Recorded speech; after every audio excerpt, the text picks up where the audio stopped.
अस्सलाम वालेकुम। वालेकुम सलाम। ॻाल्हि तुंहिंजी सही आहे, 8 में छा थींदो? अस्सलाम वालेकुम। वालेकुम सलाम। केरु आहे चरियो? सारियूं सफ़ा सुकी वयूं आहिनि, छुड़ियो बि बंदि थी वियो आहे। छा कयूं हाणे हिननि जो? पाणी बि मूंखे त नथो नज़र अचे किथे। ईअं त सारियूं सफ़ा सुकी आहिनि। मुंहिंजो सलाह थी डीज़ल वठी भरायूं, बाक़ी छोड़े जो हाल कोन्हे। मशवरो तुंहिंजो कसो न आहे। अगरि डीज़ल वठी करे मशीन हलायूं था, पोइ 300 रुपये लीटर लॻो पियो आहे, केरु पूरो ईंदो? असां खाइण में पूरा लॻा पिया आहियूं, हालात अहिड़ा थी विया आहिनि। अस्सलाम वालेकुम। वालेकुम सलाम। राति ख़बरुनि में हले पियो त डीज़ल 8 रुपये लथो आहे। एतिरे में छा थींदो? ॻाल्हि तुंहिंजी सही आहे, 8 में छा थींदो? अस्सलाम वालेकुम। वालेकुम सलाम। केरु आहे चरियो? फेसबुक हलाईंदो आहे? ॾिठो ई अरशद नदीम थिरो कीअं आयो? 93 मीटर जो साईं, 92.97 मीटर। वाह जो थिरो हुयो। तोखे ॿियो कमकार कोन्हे जे बार बार सलाम करे थो? असां पाण में को पर्सनल ॻाल्हि कयूं था, पाण मशवरो कयूं था। हेॾो वञे थो अस्सलाम वालेकुम, हेॾो वञे थो। नवां मुस्लमान कोन्हूं भाउ, ॿियो पंहिंजो कमु कर हल। अरे काॾो चरियो ॻिची पइजी वियो आहे। हाण जो अलाए छा रेट आहे, अछे जो कारे जो ख़बर न आहे यार। ॿ टे ॾिसी यार मार्केट चकर न लॻो, 2-3 बोरियूं खपनि पियूं। छा यार, मां ई न आहियां वियो, ख़बर ई न आहे। साईं मां तव्हांखे ॿुधायां, अछो खाद आहे जेको, इहो तव्हांखे मिली वेंदो 4700 खां 4800 रुपये। ऐं उहो DAP जेका कारो खाद, उहो तव्हांखे 15,000 ताईं मिली वेंदो। मां तव्हांखां रेट पुछियो त छा रेट आहे खाद जो? असांजो पंहिंजो सॉट जो दुकानु आहे, फ़ोन करे पुछी वठूं हा। हेॾो वञे थो बि का शइ चई वञे थो, हेॾो अचे थो बि जान न पहचान में तेरा महिमान।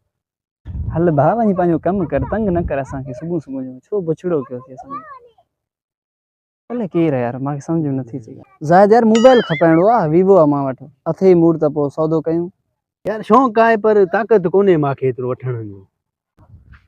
हाणे ॻाल्हि ॿुधो न, अगरि ॻाल्हि ॿुधो, वीवो मोबाइल तव्हांखे खपेनि, कहिड़ो मॉडल आहे? Y53।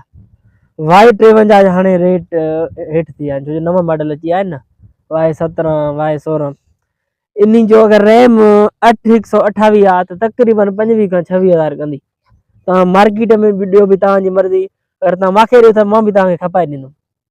अदा तूं आहे केरु? काथूं किरियो, काथूं निकितो? मां त कॾहिं तोखे हिते ॾिठो ई न आहे ॻोठ में। अजीब अजीब ॻाल्हियूं करें थो, डिस्टर्ब करें थो।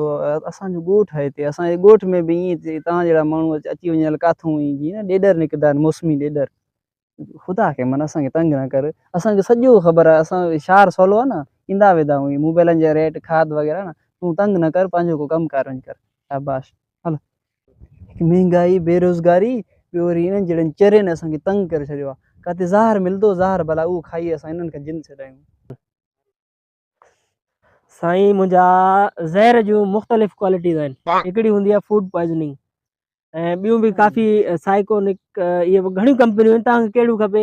हिकिड़ो त तव्हांखे रतन वटि मिली वेंदो घुटकी में, माना काफ़ी जायूं आहिनि जिते ज़हर मिली वेंदो आहे। तव्हांखे अगरि सस्तो ज़हर खपे न, मां सां राब्तो कयो, इनशाला तव्हांखे सहूलियत सां वठाए ॾींदुमि। तूं जान छॾण जा घणा वठंदे इहो मूंखे ॿुधाए, बसि ॿियो असांखे ख़बर आहे। ॿियो हूं त मथे वठंदा आहियूं, बसि तव्हांखां 5,000 रुपया। 5,000 वठंदा आहियूं जान छॾण जा। 5,000 वठंदा? हा, ये ॿटूं थी 5 खां मथे थी। हल ये न छॾ।